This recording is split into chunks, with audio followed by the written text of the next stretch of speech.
മലപ്പുറത്ത് നാവാമുകുന്ദ ക്ഷേത്രത്തിന് മുൻപിലെ തിരുനാവായ തീരത്ത് സംഘടിപ്പിക്കാൻ ശ്രമിച്ച മഹാകുംഭമേള മുടക്കാൻ പിണറായി സർക്കാർ അവസാന നിമിഷം ശ്രമം നടത്തിയപ്പോൾ എന്തു വന്നാലും അവിടെ കുംഭമേള നടത്തുമെന്ന് പറയാൻ അവിടെ ഒരു ആചാര്യനുണ്ടായി. സനാതന സംസ്കാരത്തിന്റെ അഭിമാനം കാക്കാൻ, മുടക്കിയ ഹിന്ദു ആചാരങ്ങളെ പുനരുജ്ജീവിപ്പിക്കാൻ താൻ ഒപ്പമുണ്ടാകുമെന്നൊരു ഓർമ്മപ്പെടുത്തൽ കൂടിയായിരുന്നു അത്. ആ ചങ്കുറപ്പിന് മുന്നിൽ നിരോധനത്തിന്റെ കോട്ടകൾ തകർന്നടിയുകയായിരുന്നു. അവസാന നിമിഷം പോലീസിനെയും റവന്യൂ ഉദ്യോഗസ്ഥരെയും ഒക്കെ ഇറക്കി മഹാകുംഭമേള തടയാൻ ശ്രമിച്ചപ്പോൾ മഹാകുംഭമേള നടത്തുക തന്നെ ചെയ്യുമെന്ന് ഉച്ചത്തിൽ പറയുകയായിരുന്നു സ്വാമി ആനന്ദവനം ഭാരതി. ഭാരതത്തിലെ പ്രാചീനമായ ജൂന അഖാഡയുടെ മഹാമണ്ഡലേശ്വർ, തൃശൂർ ചാലക്കുടി സ്വദേശി, മുൻ SFI നേതാവുമൊക്കെയായിരുന്ന സാധു ആനന്ദവനം സ്വാമികളെ ഈ കുംഭമേളയിൽ ജൂന അഖാഡയിലെ മഹാമണ്ഡലേശ്വരായി അഭിഷേകം ചെയ്തിരുന്നു. കേരളം ആസ്ഥാനമാക്കിയിട്ടുള്ള ആദ്യ മഹാമണ്ഡലേശ്വരാണ് ആനന്ദവനം ഭാരതി. ഇന്ത്യയിലെ 13 അഖാഡകളിൽ ഏറ്റവും പഴക്കമേറിയതും വലുതുമായ ഒന്നാണ് ജൂന അഖാഡ അഥവാ ജൂന അഖാഡ. മഹാനായ ഹിന്ദു തത്വചിന്തകനും ദൈവശാസ്ത്രജ്ഞനുമായ മഹാനായ ആദി ശങ്കരാചാര്യയാണ് ഇത് സ്ഥാപിച്ചത്. ജൂന അഖാഡയുടെ പ്രധാന ലക്ഷ്യം സനാതന ധർമ്മം സംരക്ഷിക്കുക, ശക്തവും ജാഗ്രതയുമുള്ള അഖാഡകളിലൂടെയും അഖിലകളിലൂടെയും ഹിന്ദുമതത്തിന്റെ പുരാതന വൈദിക പാരമ്പര്യങ്ങളും ആത്മീയതയും നിലനിർത്തുക എന്നതായിരുന്നു. സ്വാമി ആനന്ദവനം ഭാരതി പൂർവാശ്രമത്തിൽ ഒരു സഖാവായിരുന്നു.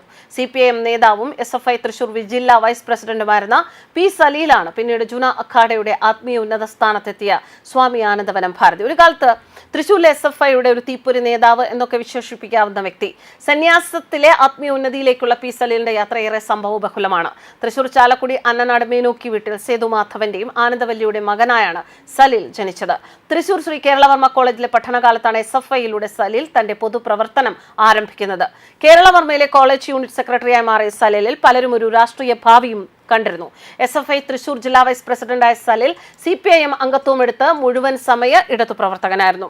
കൊച്ചിയിലെ കേരള മീഡിയ അക്കാദമിയിൽ നിന്ന് മാധ്യമ പ്രവർത്തനം പഠിച്ച അദ്ദേഹം 10 വർഷത്തോളം നിരവധി പ്രമുഖ മാധ്യമ സ്ഥാപനങ്ങളിൽ മാധ്യമ പ്രവർത്തകനായി. 2001 കുംഭമേളയിൽ അപ്രതീക്ഷിതമായി പങ്കെടുക്കാനിടയായതാണ് സ്വാമി ആനന്ദവനത്തിന്റെ ആത്മീയ ജീവിതത്തിനെ ആകെ സ്വാധീനിച്ചത്.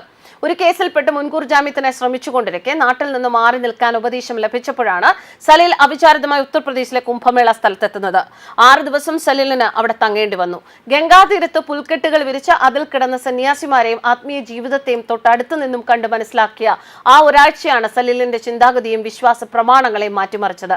നാട്ടിലേക്ക് മടങ്ങിയെത്തിയ അദ്ദേഹം ഇടയ്ക്കിടെ ഹരിദ്വാറിലേക്കും വാരണാസിയിലേക്കും ഋഷികേശിലേക്കും ഹിമാലയത്തിന്റെ വിവിധ ഭാഗങ്ങളിലേക്കും നിരന്തരം ആത്മീയ യാത്രകൾ നടത്താൻ തുടങ്ങി. ആത്മീയത യുക്തിഭദ്രമാണെന്നും തുല്യതയാണ് ആത്മീയത പഠിപ്പിക്കുന്നതെന്നും തിരിച്ചറിഞ്ഞതാണ് തന്റെ ആത്മീയ യാത്രകൾക്ക് സഹായകരമായത് എന്ന് സ്വാമി ആനന്ദവനം ഭാരതി പറയുന്നു.